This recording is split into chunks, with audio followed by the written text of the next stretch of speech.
아이들이 학교에서 우선 집이 문제지만 그래도 학교에서 어떤 대화, 어떤 인간관계를 경험하느냐, 그러니까 그 아이들이 사회에 나가서 하는 태도가 우리 사회를 어떻게 이제 꾸밀 거냐 거기에 달려 있죠. 그러니까는 서로 배려하고 존중하고, 그리고 갈등이 있을 때, 아이들이 갈등이 있을 때 서로 말로 대화를 할 수 있으면은 해결될 문제가 대화를 할 줄 모르니까 이제 폭력으로 나가고 그러는 경우가 많이 있어요. 제가 아이들이 창의성을 발휘하게 그 도와주기 위해서는 어떻게 할 것인가? 그래서 우선 그 창의력을 아이들은 아이들 뭐 선생님들 다 아시겠지만 특히 아이를 우리가 길러봤을 때는 조금에서부터 아이들이 창의력이 많아요. 그렇죠? 호기심 많고 기발한 얘기하고 창의력이 많아요. 그런데 그거를 우리가 좀 어떻게 길러줄 건가? 계속해서 길러줄 건가? 그래서 그거를 무엇이 창의력을 억누르고 있는가? 그걸 방해하고 있는가? 그거를 우선 좀 봤으면 좋겠어요. 네. 그래서 우리가 그걸 설명해 드리면서 우리가 비폭력 대화의 기본적인 거를 잠깐 설명하면서 예를 들으면서 해드리겠는데요. 비폭력 대화의 첫 번째가 관찰을 하자. 있는 그대로 아이들을 보자. 내 의견, 내 생각, 내 선입관이 아니라 아이들을 있는 그대로 보자. 대화를 할 때도 아이들하고 시작할 때도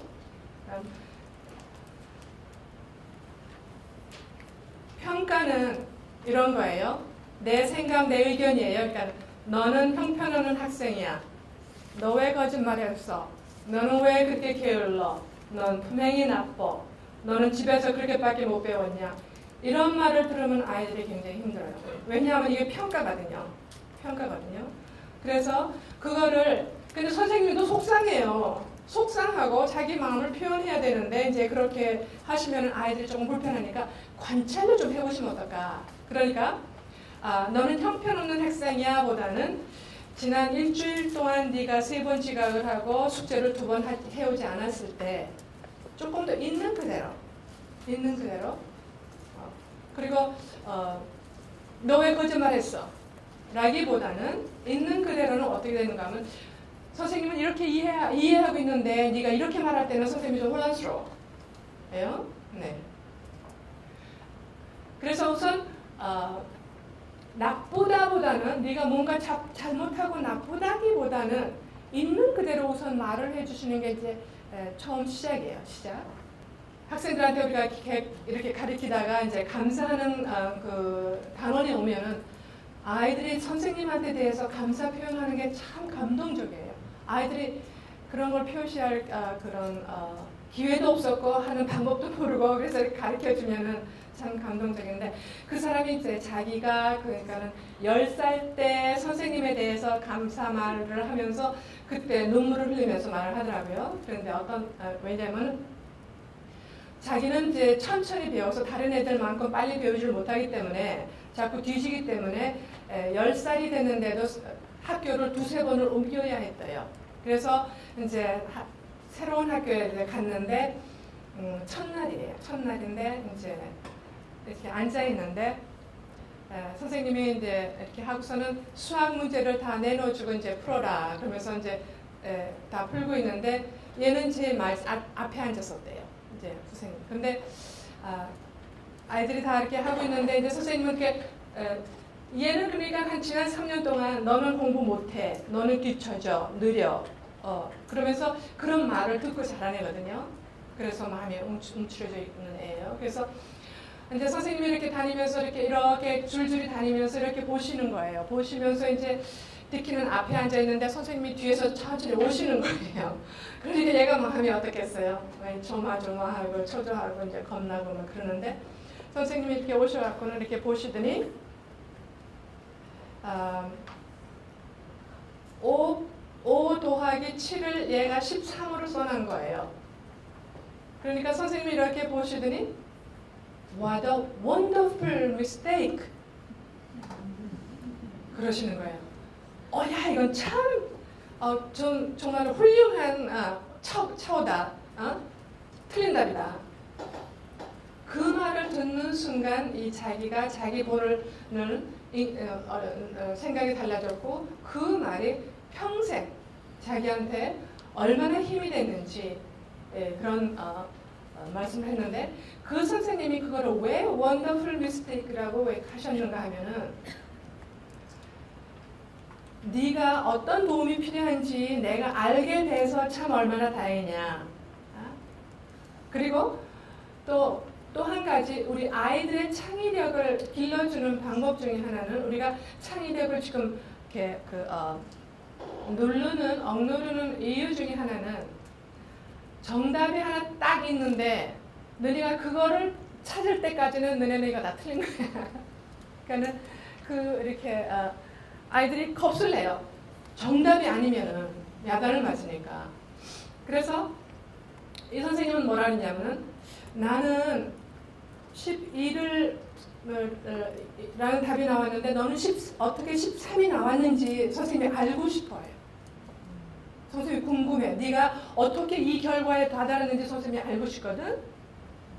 그러니까 나쁘다가 아니라 그냥 다른 답이 나왔다를 알려주는 거예요. 인정을 해주는 거예요. 틀렸다가 아니라. 그래서 어떤 아이는 또 그림을 그렸어요. 그림을 그렸는데 선생님이 그러시더래요. 옛날 선생님이에요. 여러분들 알고 다른 어떤 선생님. 야, 이걸 그림이라고 그랬냐? 그랬을 때 그것보다는 그러니까 얘가 어떻게 생각을 했냐면 나는 미대 가는 거는 포기해야 되겠구나. 그렇게 이제 창의력이 착 내려가 버리는 거예요. 그래서 그림을 그릴 때도 어떤 오르게 그리고 나쁘게 그리고 있는 게 아니라 다 그릴 수 있다는 거. 그러니까는 이걸 산이라고 그랬냐가 아니라 너한테는 산이 이렇게 보여? 근데 선생님이 좀 궁금한 거는 이 산에 또 뭐가 있을까? 옳고 그르다는 것보다는 여러 가지가 가능하다고 오픈되어 있는 그 태도가 그 아이들의 창의력을 이렇게 길러주는 바닥이 되지 않을까 싶어요. 그런데 우리는 너무나 오랫동안 옳고 그른 거를 찾는 교육만 받았어요. 그렇죠? 정답이 있고 틀린 답이 있고. 그래서 그 선생님들이 얼마나 힘드실지는 제가 알아요.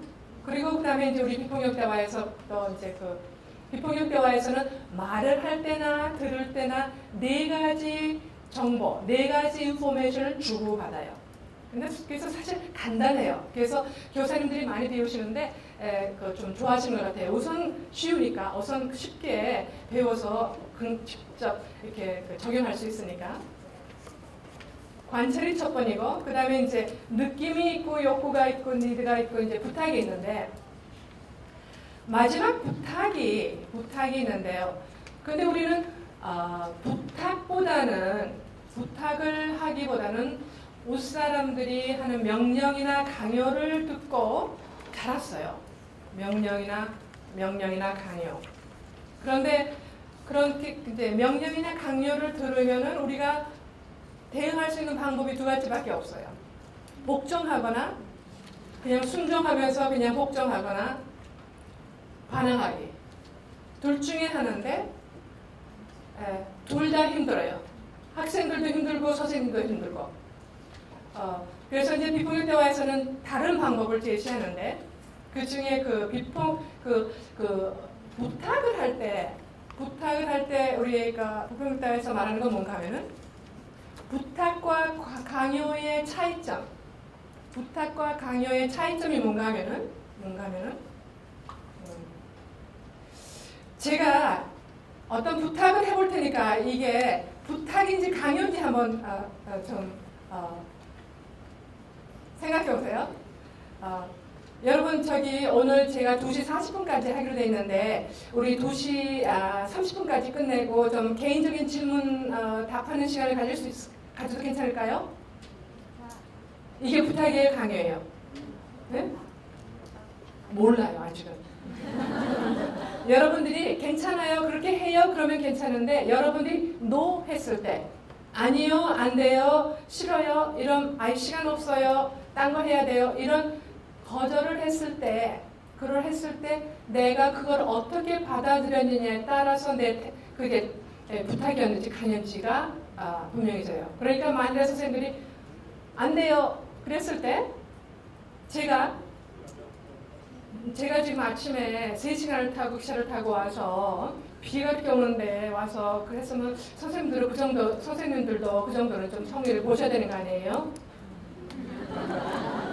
이렇게 말을 했으면 이거는 강요예요. 네? 강요예요. 그러나 선생님들이 노 했을 때 선생님들은 또 다음에 프로그램이 있고 시간을 더 아주 효과적으로 계획하신 대로 이렇게 따르시는 게 중요하시기 때문에 제가 2시 40분까지 말을 하고 끝내시길 바라시는 거죠. 그러니까는 선생님들이 노 했을 때 그 뒤에 그 중요한 이유를 제가 공감으로 들을 의사가 있을 때 그게 부탁이에요. 근데 내가 부탁을 했는데 조금이라도 저 사람이 거절을 하면은 내가 어떻게 해서든지 좀 죄책감을 넣어주겠다. 안 들어주면 후환이 있을 거다. 이런 게 은근히 암만 아주 좋은 막 몰소리를 해도 그런 뜻이 전해지면 그건 강요예요. 그래서 우리가 아이들한테 창의성을 발휘할 수 있는 분위기를 만들어주기 위해서는 부탁을 하시는 게 굉장히 중요해요.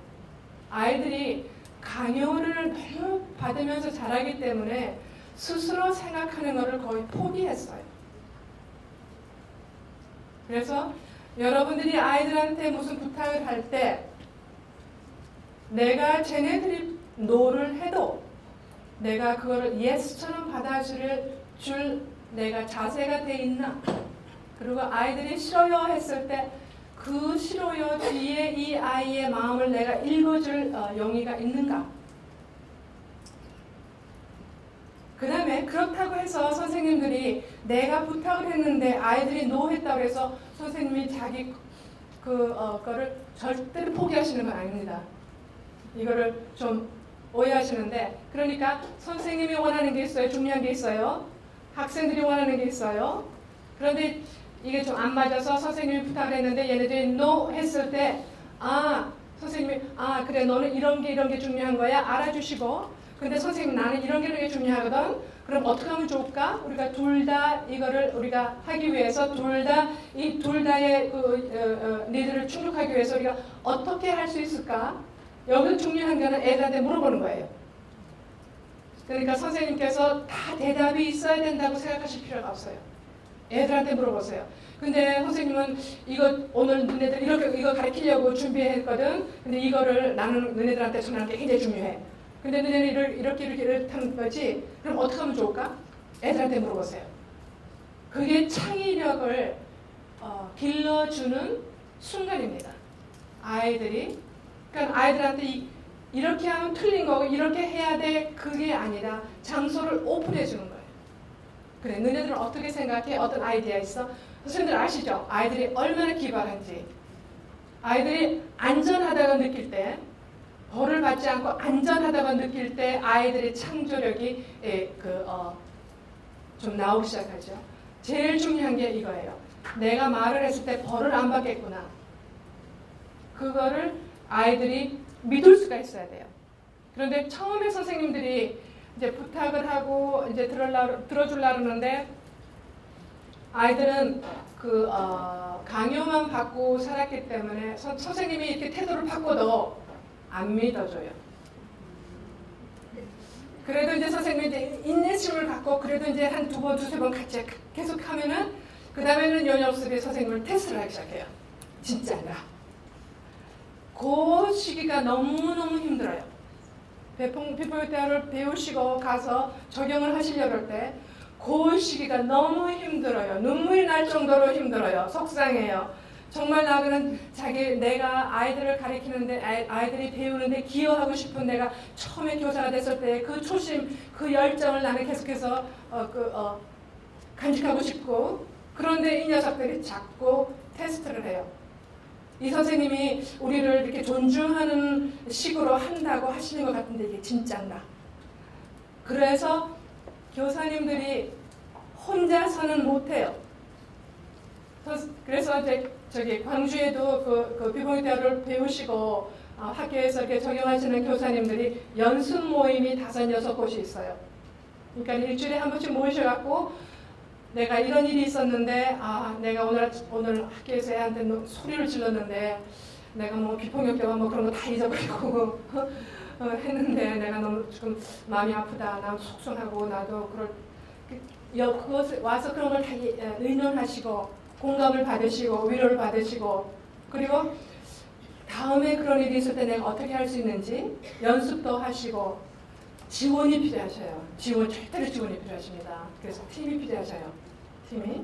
네, 그래서 그거를 유지하기 위해서는 아이들 사랑하는 마음, 그리고 내가 나한테 진짜로 중요한 거, 내 삶에 의미가 있는 거, 아이들한테 기여할 수 있는 거, 아이들이 얼마나 힘든지, 특히 아이들이 제일 나를 힘들게 하는 아이들, 그 아이들은 자기 마음을 다르게 표현할 줄을 몰라요.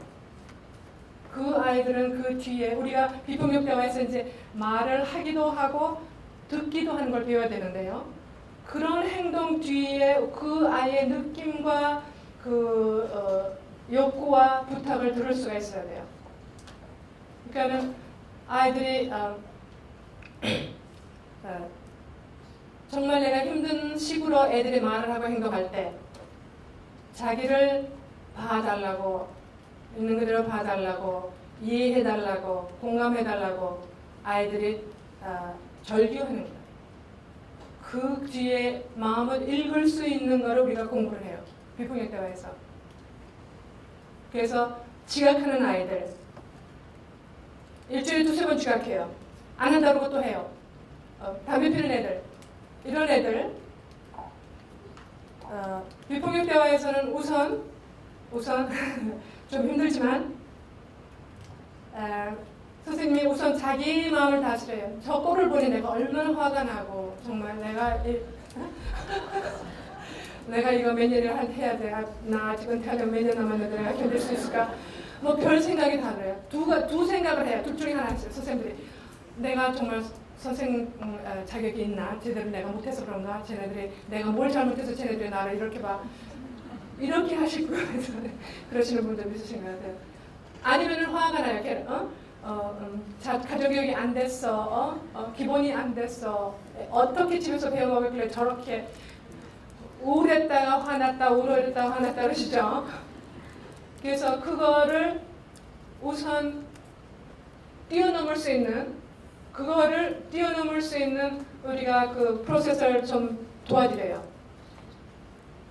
내가 쟤를 봤을 때 너무 화가 나고 열이 나고 또 지친다. 왜냐하면 나는 정말 쟤네들이 배우는데 기여하고 싶고 그리고 쟤네들이 정말 조금이라도 좀 협조를 해줬으면 좋겠는데 아이들이 조금이라도 내 마음을 좀 알아줬으면 좋겠는데 그리고 내가 이게 나한테는 얼마나 중요한지 근데 나도 쟤도 이해하고 싶어.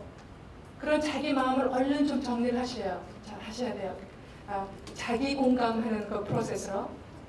근데 너무나 속이 상해서 이것도 안 될 때가 있어요.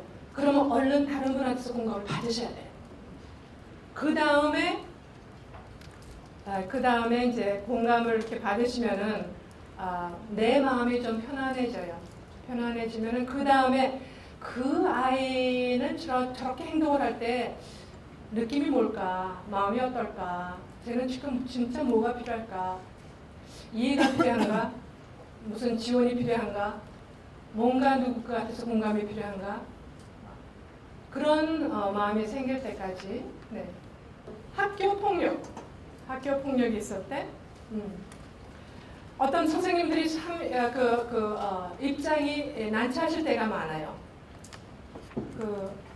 어떤 때는 너무 힘들기 때문에 어떻게 개입을 해야 될지도 모르고 눈치는 채는데 어떻게 할지도 모르시고 구조적으로 또 많이 힘들어하시고 선생님들이 할 수 있는 게 좀 제한되어 있으니까 네. 그때도 만일에 교사들이 이 비폭력 대화를 좀 아시면 그 두 아이들이 서로 소통하게 좀 도와줄 수 있으면은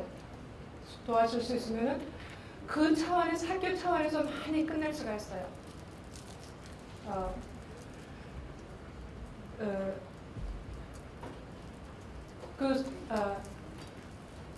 특히 아이들이 느낌을 나타내는 말이 없어요. 요새 아이들이 말이 얼마나 좀 험악한지 선생님들 아시죠? 매일 들으시죠? 그래서 우리가 이제 그 비폭력을 가르칠 때 두 번째가 이제 느낌을 잘 나타낼 수 있게 아이들이 내 마음이 어떤지를 잘 표현할 수 있게 도와주는 거예요. 느낌이 뭔지. 근데 요새 아이들이 느낌을 나타내는 말이 몇 개가 있죠?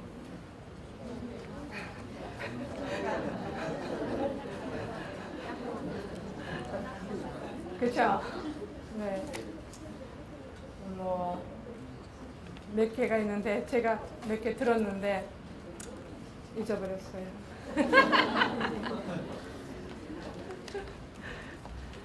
그런데 그 아이들이 그 말이 그렇게 험악해진 게 몇 가지 이유가 있는데 자기가 강하게 느끼는데 그거를 표현할 수 있는 말을 그것밖에 몰라요.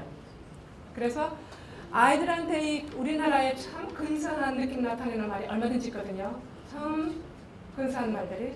근데 그 아이들이 그거를 되게 몰라요.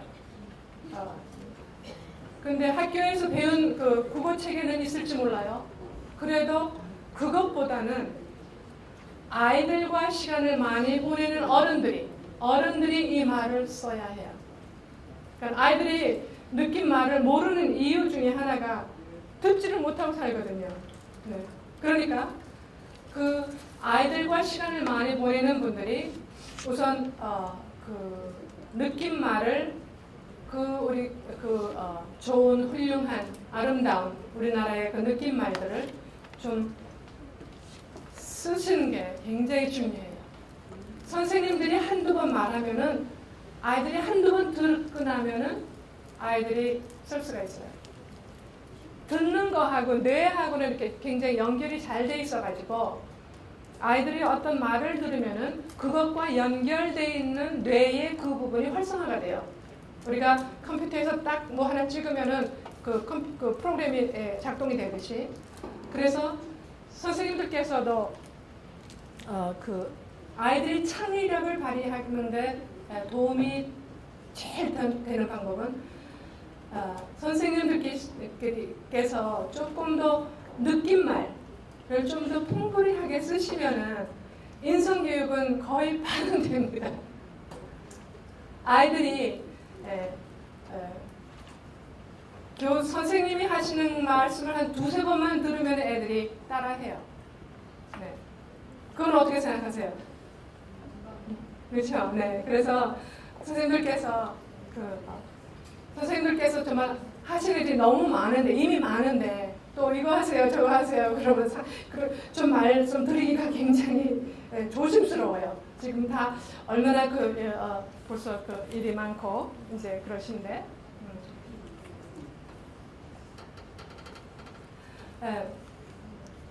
그 다음에 아이들을 존중하는 거, 이제 창의력을 우리가 길러주기 위해서는 아이들이 하는 말을 이제 아까도 말씀드렸듯이 나쁘다, 틀렸다가 아니라 어떻게 했으면 좋을까, 차이딩을 하기 위해서는 아이들이 무슨 말을 해도 듣기에 정말 너무 한심한 소리를 해도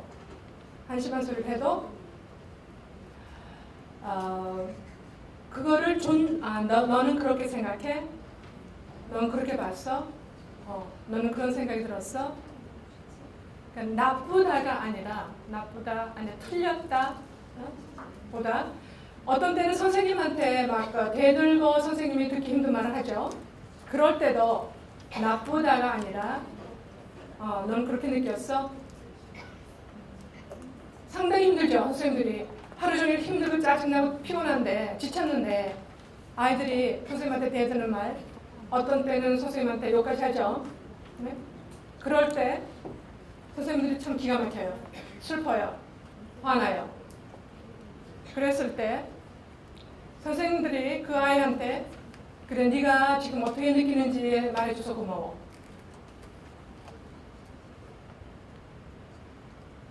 이 말을 하기 위해서는 선생님들이 지원이 필요해요. 선생님들이 이 말을 할 수 있기 위해서는 선생님들이 아마 30시간 지원이 필요하실지 몰라요.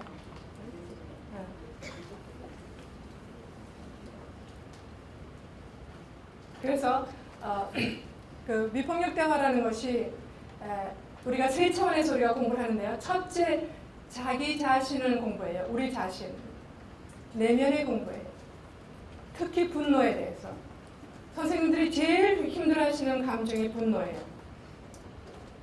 매일 화나시거든요. 조그맣게 크게. 그렇죠? 그 분노는 자연스러운 느낌이에요. 근데 그래서 그거를 자연스럽게 표현하는 방법을 선생님들이 아이들한테 보여주시면은 아이들도 자기가 화났을 때 아, 저렇게 하는 거구나를 한두 번 보고 나면은 주먹이 덜 나갈지도 몰라요. 아, 내가 화가 났을 때 저렇게 표현할 수도 있구나. 아이들이 그 모델을 하나도 못 보고잖아요. 근데 분노를 나쁘게 보는 환경이 분노를 위험하게 만들어요. 그죠? 그건 눌렀다가 이제 터질 때 위험하게 터지잖아요. 그래서 우리가 교사님들 그 분노 프로세스를 우리가 많이 이렇게 도와드려요. 그래서 제일 중요한 거는 선생님들이 뭐를 가르치시든가 무슨 과목을 가르치는가는 상관이 없어요. 아이들과 어떤 관계를 맺고 있느냐. 그게 제일 중요하죠. 그래서 선생님들도 생각해 보세요. 내가 어려서 만났던 선생님 중에서 내가 아직도 존경하고 아직도 기억하고 또 보고 싶고 가서 감사한 말을 하고 싶고 그런 선생님은 과목이 아니죠. 그 선생님이 뭘 가르쳐주는지 과목이 아니에요. 그분이 아이들과 어떻게 관계를 맺었나 그게 중요하죠. 근데 아까 그 디키의 예처럼 교사님들의 말 한마디가 아이들한테는 얼마나 힘이 있을 수 있는지. 예? 그래서 자기가 아이가 너무 속상하고 좌절스럽고 무기력하고 화는 나고 집에서도 그렇고 학교에서도 그렇고 사회에서도 그렇고 그거를 표현할 데가 없어요. 할 줄도 몰라요. 그래서 그냥 탁 터져 나오는 게 선생님한테 그런 말이 나와요. 그랬을 때 너 요새 많이 속상해? 힘들어? 이 한마디가 걔의 삶을 바꿀 수가 있어요.